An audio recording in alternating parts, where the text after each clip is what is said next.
C'est pas bon ces petites remixes là, hein? Ça file la patate. Et t'as la patate pour Jésus ce matin? Ouais. Content d'être là. Moi je suis content que tu sois là. Je pense que t'es au meilleur endroit pour ta vie ce matin. C'est vraiment dans la présence de Dieu en fait, le meilleur endroit pour toi. Et puis c'est les uns avec les autres là. On peut être boosté, on peut être encouragé. En fait, on peut vivre notre vie comme un laser qui est focalisé au travers de ce moment. Et ma prière et mon souhait pour toi, c'est que tu sortes de cette célébration avec ton faisceau encore un peu plus concentré. Et un faisceau concentré, on sait que ça fait des dégâts, n'est-ce pas? Tous les astrophysiciens parmi nous. Enfin, je ne sais pas s'il y en a, mais ouais. Moi, je comprends le concept du laser de manière très basique, tu vois, mais il y en a, ils vont plus loin. Est-ce que tu veux gagner dans la vie? Ouais. Tu veux avoir du succès? Ouais. Tu veux t'épanouir? Ouais. Tu veux vivre une vie pertinente qui laisse des traces éternellement? Ok, c'est cool. Alors, on est d'accord. Et tu remarqueras que on pourrait être beaucoup plus ici, en fait, finalement. La salle est agréablement remplie aujourd'hui, mais on pourrait être beaucoup plus. Parce qu'en fait, beaucoup de gens vont passer à côté de cette question d'une vie pertinente. Beaucoup de gens. Et ça, c'est pas moi qui l'ai dit.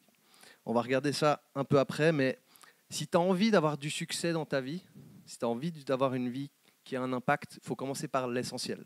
Hein, on l'a chanté avant. Gardez l'essentiel, l'essentiel. C'est ça, il y en a qui savent, il y en a qui savent. Et c'est un peu comme au Monopoly. Tu as déjà joué au Monopoly, hein? Si tu veux t'éclater au Monopoly, avoir du fun, en fait, il faut que tu puisses comprendre l'intention de l'auteur, l'intention du gars qui a créé le jeu.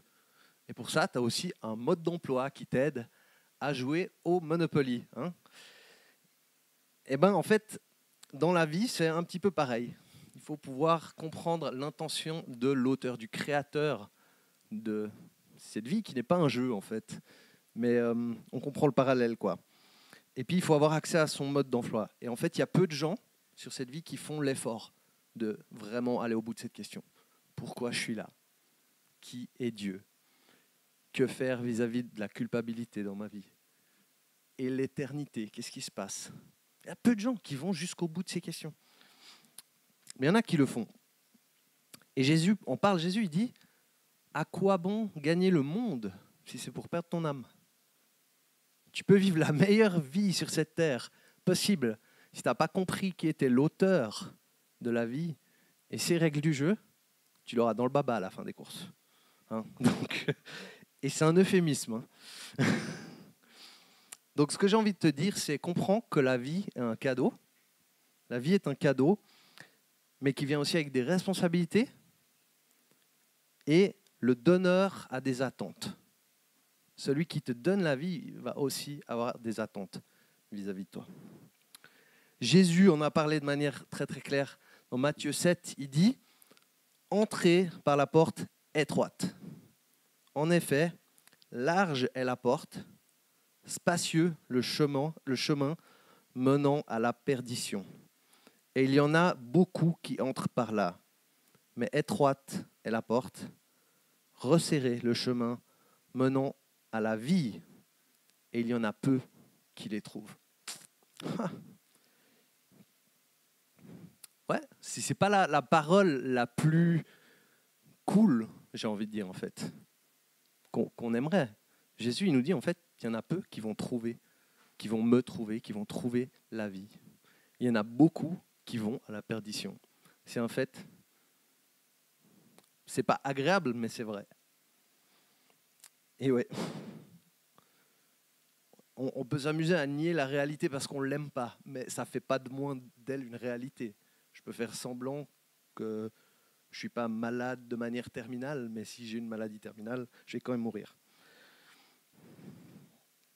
Et donc, Jésus nous parle d'un chemin étroit, mais s'il le dit, c'est aussi pour que le plus grand nombre possible puisse quand même choisir de marcher avec lui sur ce chemin. Et si tu n'as pas la perspective de celui qui donne la vie, si tu n'as pas une perspective d'éternité, si tu n'as pas une réponse à ta culpabilité sur cette terre, tout le reste de ce que tu peux faire, c'est en vain. Tes études, un job, tes relations, c'est du vent si tu n'as pas Jésus. Mais toute la réponse à ces questions-là, on les trouve en lui. On les trouve pleinement en lui. Parce que Dieu s'est fait humain pour venir sauver le monde. Il n'est pas venu pour juger ou condamner le monde, il est venu pour le sauver. Mais le verset suivant, il dit, mais ceux qui ne croient pas sont déjà jugés. Donc il est venu, il t'offre le cadeau, mais ta réponse, elle est tellement, tellement importante. Si tu valorises plus d'autres choses que ce message de la croix de Jésus dans ta vie, c'est dangereux.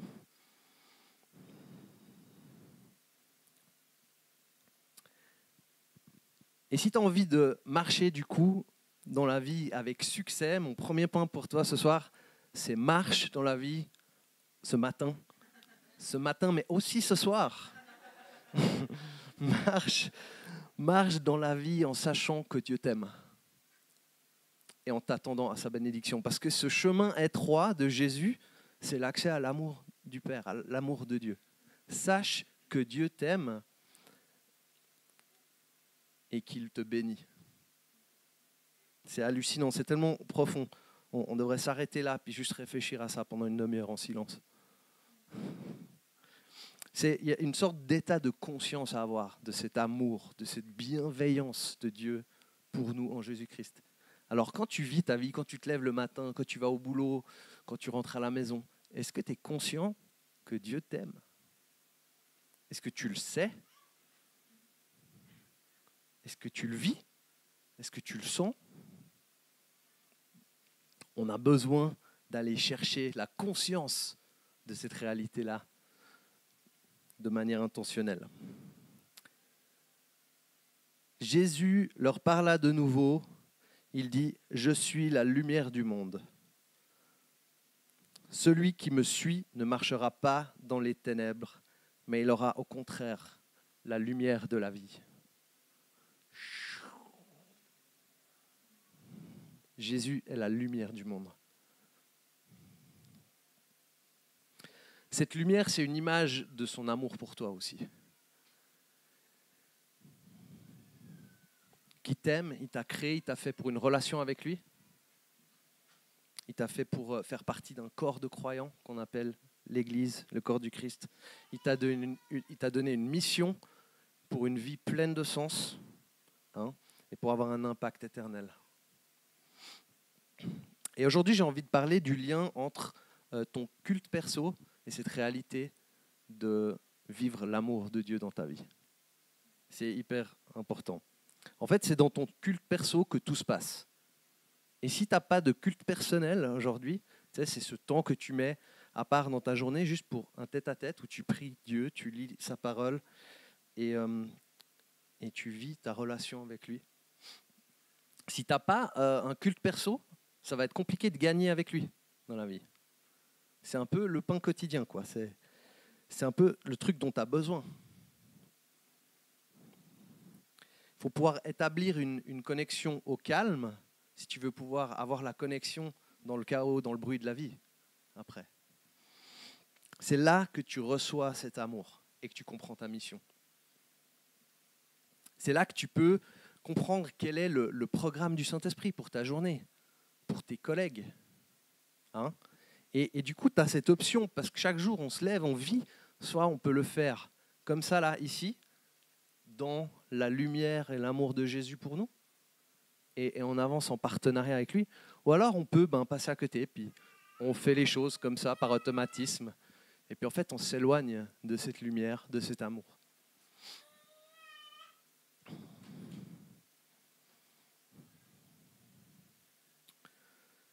Donc maintenant qu'on a posé le bon fondement, c'est l'amour de Dieu pour ta vie en Jésus-Christ, qui est lumière. Le but de Jésus pour toi, c'est que tu portes du fruit. Tu as déjà entendu cette expression chrétienne, porter du fruit. En gros, porter du fruit, ça veut dire en fait, tu vas avoir un produit, tu vas avoir un résultat de ta vie avec Dieu, et ça va être toutes des bonnes choses pures, belles et nobles qui viennent de lui.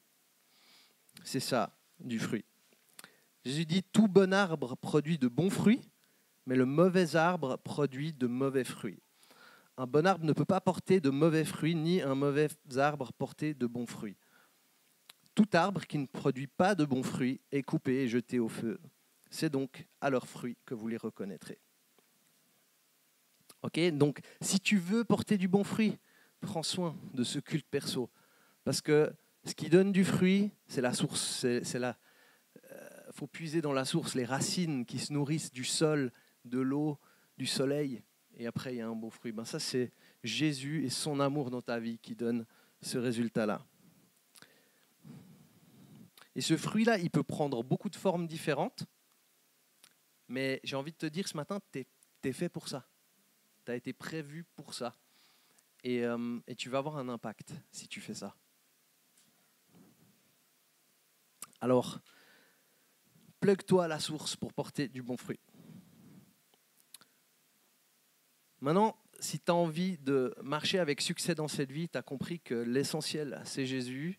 Tu as compris en fait qu'il t'aime et qu'il a une vie de bénédiction pour toi et que tu as envie d'être conscient de plus en plus de ça. Le prochain truc que tu as besoin de comprendre, c'est marche dans la vie en résistant aux tentations. Et ouais, les tentations, il y en a qui connaissent ? Quoi ? Oh, purée, je suis choqué, il y en a beaucoup de vous, vous ne savez pas ce que c'est la tentation. Impressionnant, même Jésus, lui, savait. Je vous embête. C'est juste qu'ils n'ont pas voulu lever la main. Hop. Alors, pour la tentation, aujourd'hui, nous avons une merveilleuse grenade, probablement plus proche de la réalité, peut-être, comment on dit, d'un jardin avec un fruit plutôt qu'une pomme. Un peu plus occidental, peut-être. Mais cette pomme, ce fruit, ce qu'il faut savoir, c'est que ça a l'air bon, mais c'est poison. Retiens ça sur la tentation. Ça a l'air bon, mais c'est poison. Ok ?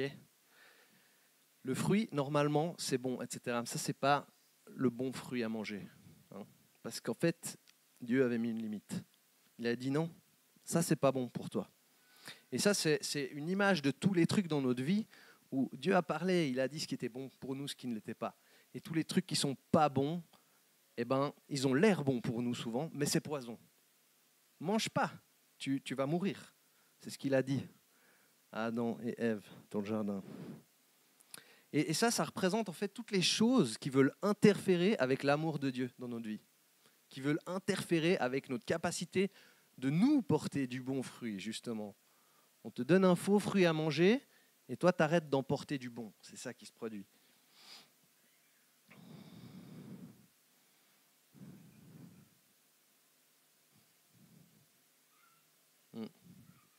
Ouais. Je vais dire, si tu as envie de gagner sur cette terre avec Jésus, il faut que tu puisses devenir un adulte spirituellement. Dans 1 Jean, on lit qu'il y a des petits-enfants dans la foi, des adolescents et ensuite des adultes. Et c'est nécessaire de grandir et d'arriver à cet état de maturité, d'âge adulte spirituellement. Et ce qu'il nous dit sur les ados, il nous dit quoi ? Il dit, jeunes gens, vous qui avez vaincu le malin. Okay ? Ils ont affronté des tentations, des épreuves de l'ennemi. Et ils ont fait quoi ? Ils ont gagné, parce que c'est des winners. Je ne t'aurais pas levé ça. Ils ont gagné, parce que c'est des winners. Ah, non ? Ouais, non, elle est en train de WhatsApper quelqu'un, c'est ça. Je t'embête. C'est parce que c'est ma femme, il faut bien que je l'embête un peu. Et je ne sais pas comment toi tu vis cette question de la tentation. Moi, dans ma jeunesse, j'ai vécu toutes sortes de tentations. Je me suis vraiment aussi éloigné de Dieu. J'ai choisi de faire des compromis sur ma sexualité et de vivre plein de choses que en fait, Dieu ne me demandait pas de vivre. Il ne m'invitait pas à vivre ça. Pas de cette manière-là. Et en fait, je le regrette. Même encore aujourd'hui, je regrette. C'est pas genre, oui, j'ai été pardonné, j'ai la paix. Mais je regrette quand même. Si j'avais pu ne pas le faire, je ne l'aurais pas fait. Et puis, après ça, je me suis battu pour attendre le mariage, pour vivre la sexualité. Mais ça, c'était un combat aussi. Il y avait la tentation de la future femme. qui était là. Et c'est clair que moi, j'étais une grande tentation pour elle aussi. Hein. Mais je me suis battu pour attendre le bon contexte, le bon moment pour vivre les choses. Et je me suis battu pour pas consommer de la pornographie.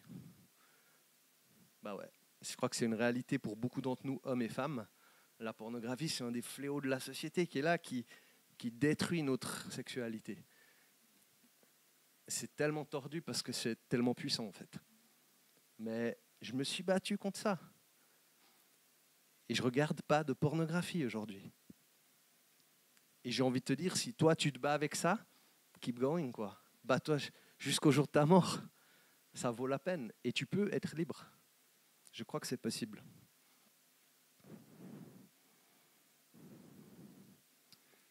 Et ça ne veut pas dire que parce que j'ai eu des victoires, je me bats plus contre rien quoi. Je me bats encore avec des tentations aujourd'hui. Et je me bats en fait, j'ai dû me battre pour me garder, pour mon mariage, pour mon épouse. Aujourd'hui, je me bats aussi pour cultiver la relation et l'intimité dans le cadre du mariage. C'est aussi un challenge. C'est aussi un combat. Je me bats des fois dans le monde des pensées. Hein. On est en chemin, mais on ne s'arrête pas. Et on continue d'aller vers toujours plus de lumière. Et j'ai envie de te dire aujourd'hui, peut-être ceux qui ont levé la main, vous avez des tentations aujourd'hui. Si toi, tu as des tentations, c'est pas grave. C'est normal.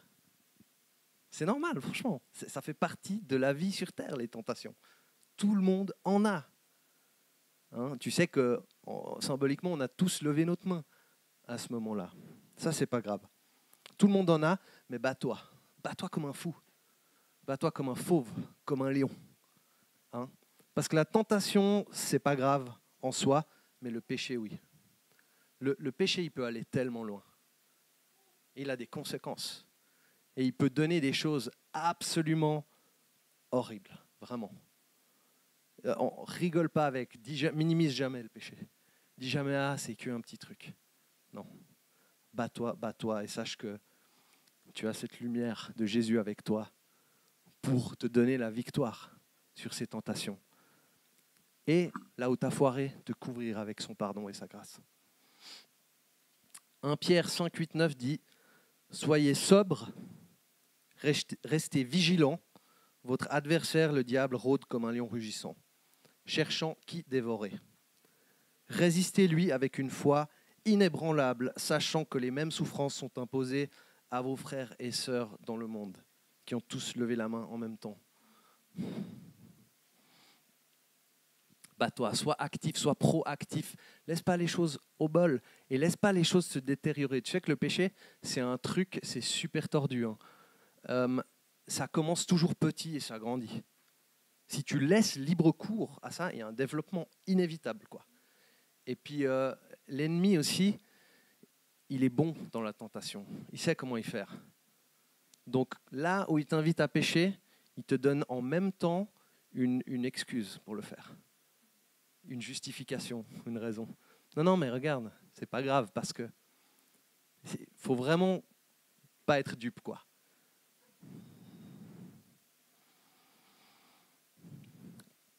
Et il y a une phrase que ma mère m'a dit une fois quand j'étais jeune. Je ne sais pas s'il y en a, vous avez des phrases de votre maman ou de votre papa qui vous restent, mais qui m'ont porté. Elle m'a dit « Stephen, never be afraid to stand alone. » Donc, n'aie pas peur de te tenir seul. Avec tes ouais, c'est ça. Maman de Stéphane. Elle a fait un bon job sur ce coup-là. N'aie pas peur de te tenir seul avec tes convictions. Punaise, ça m'a porté. J'ai toujours été capable d'avoir mes propres idées et de ne pas être pris par une sorte d'opinion générale parce que c'est le nouveau truc que tout le monde croit, quoi. Ce qui m'intéresse plus, c'est est-ce que c'est vrai? Est-ce que ça plaît à Dieu? Hein? Et ça, c'est ce que j'ai envie de te dire, c'est le plus important dans ta vie. C'est ce que Dieu pense de toi. Et ce que Dieu veut pour ta vie. C'est pas ce que les autres pensent ou disent. Alors ne te compromets pas sur ton chemin. Ça a l'air bon, mais c'est... Voilà. Ne compromets pas ton témoignage, protège-le. Tu as une histoire avec Dieu qu'il est en train d'écrire et l'ennemi, il aime bien la détruire pour qu'elle soit plus pertinente. Ne compromets pas non plus ton message quand tu veux parler de ta foi aux autres. Il y a une tentation de rendre le message juste accessible, mais en le déformant finalement, au point où ce n'est plus le message de base. Là-dedans, on a besoin de comprendre, Dieu a une pédagogie dans comment il nous rejoint. Il vient avec son amour, son inspiration pour gagner des gens, mais vient aussi avec la vérité. Et à un moment donné, elle doit être établie de manière complète. Mais j'ai une bonne nouvelle pour toi par rapport à ça. C'est 1 Corinthiens 10, 13. Aucune tentation ne vous est survenue qui n'ait été humaine. Dieu est fidèle, il ne permettra pas que vous soyez tentés au-delà de vos forces, mais avec la tentation, il préparera aussi le moyen d'en sortir afin que vous puissiez la supporter. Tu vois, l'ennemi, il te donne une raison pour le péché, une justification, mais Dieu, il te donne une porte de sortie pour que tu puisses y résister. C'est pas une bonne nouvelle? Yes. Il y en a qui ont déjà vaincu la tentation dans cette salle. Ouais. Comment? Ouais. Allez, soyez vaillants, audacieux comme des lions, c'est ça. Tu peux le faire. Dieu t'en donne la capacité. Tu peux y arriver. Vas-y, keep going. Tu peux tout par celui qui te rend fort.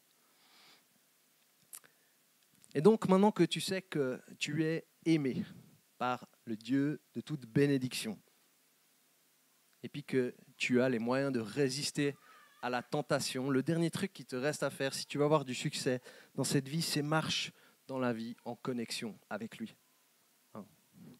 Marche en connexion avec lui.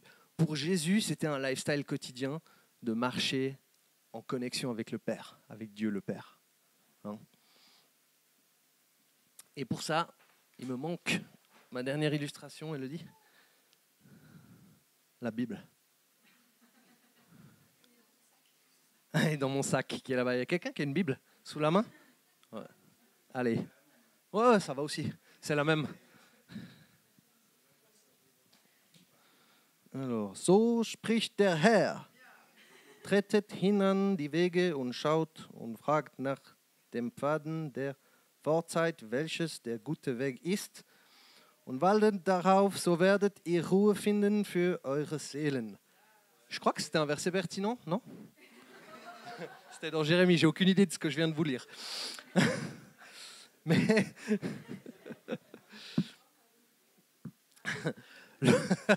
ouais, je sais encore lire, mais je comprends rien. Psaume 119, 105 nous dit « Ta parole est une lampe à mes pieds et une lumière sur mon sentier. » On y revient à cette lumière. La parole de Dieu, c'est une lumière. C'est cette lumière qui t'éclaire avec l'amour, la bénédiction de Dieu, avec la porte de sortie pour résister à la tentation, le moyen de vivre une vie pertinente avec lui. Et cette parole-là, il y a tout dedans. Il y a tout. C'est ton arme, c'est ton épée. Et pour certains d'entre vous, la Bible en français est comme cette Bible en allemand pour moi. Je viens vous chercher un peu. Mais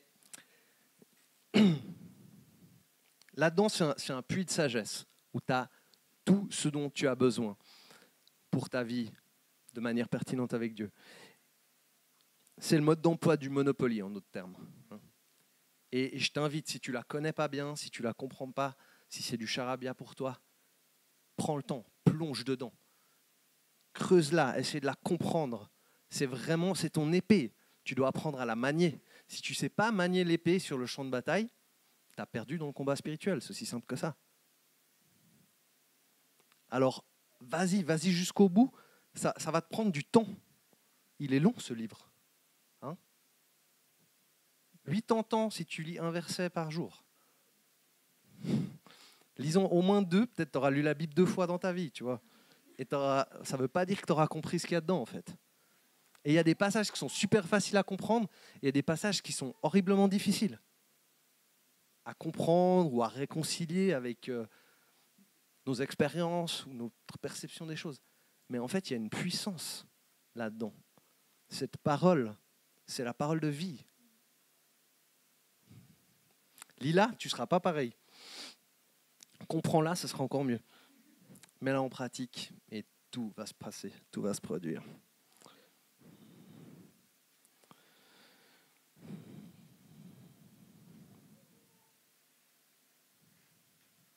Jésus, lui, il connaissait cette parole et il a vécu l'amour de Dieu, la présence de Dieu, son Père, au quotidien.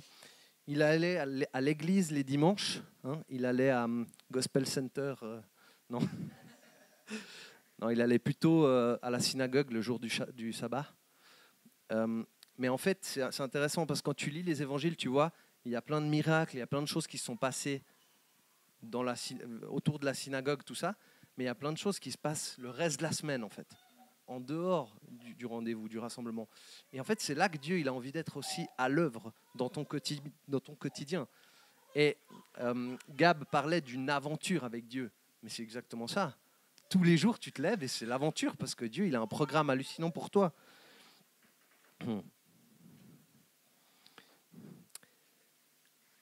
Charlie Kirk a dit « Si tu crois que Jésus est roi du monde, tu n'as aucune excuse pour être cynique ou abandonné à aucun moment.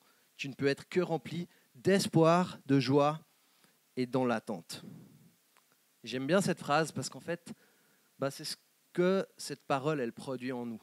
Si on la lit et on la comprend, on devient des sortes de persévérants éternels avec de la foi et de l'espoir en toutes circonstances.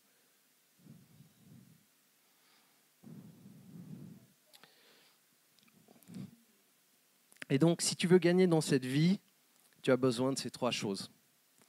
Une sorte de clairvoyance, voir l'existence au travers du filtre de Jésus. Tu as besoin d'une sorte de vaillance, faire face à la tentation.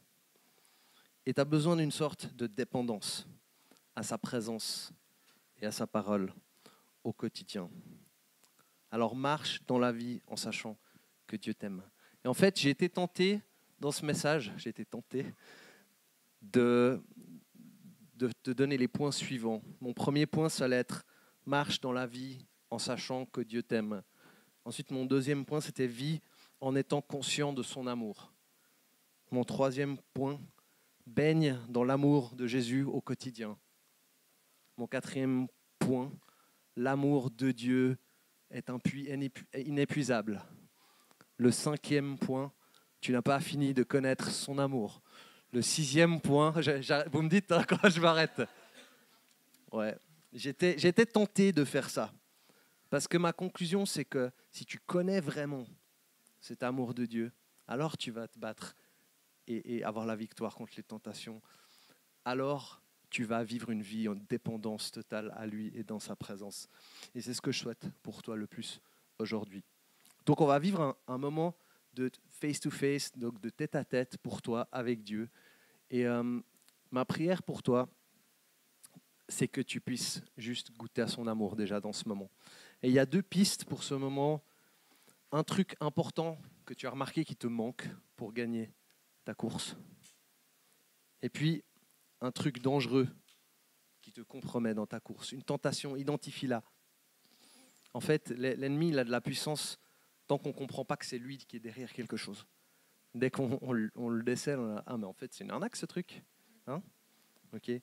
Mais tout ça, dans un temps, dans l'amour de Dieu. Alors là où tu es, ferme tes yeux, tu peux ouvrir tes bras même comme un signe en fait, devant Jésus que tu veux le recevoir et recevoir la plénitude de Dieu en lui. Et mets tes bras en croix si tu veux rien recevoir. Ouvre ton cœur surtout. Parce que Dieu est là. Jésus, c'est l'expression de son amour infini pour toi.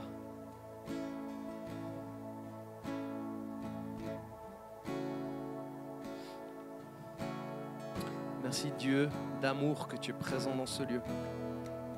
Et je prie maintenant dans cette salle que chaque personne, chaque homme, chaque femme puisse entendre ton battement de cœur pour eux.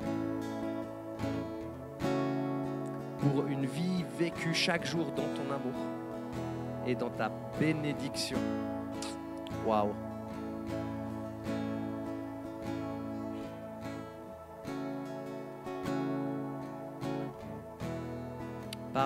Parle avec ton Dieu, ce Dieu d'amour qui a le meilleur pour toi. Et si ça fait du sens, réponds à ces deux questions à l'écran. Mais surtout, reçois cet amour qu'il a pour toi maintenant.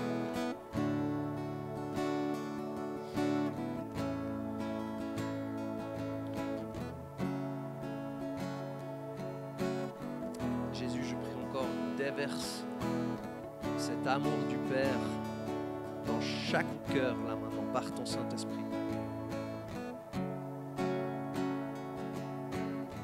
Comme une rivière, comme une cascade. Et merci que tu parles pour qu'on sache comment vaincre la tentation et marcher dans ta lumière, dans ton amour plus chaque jour.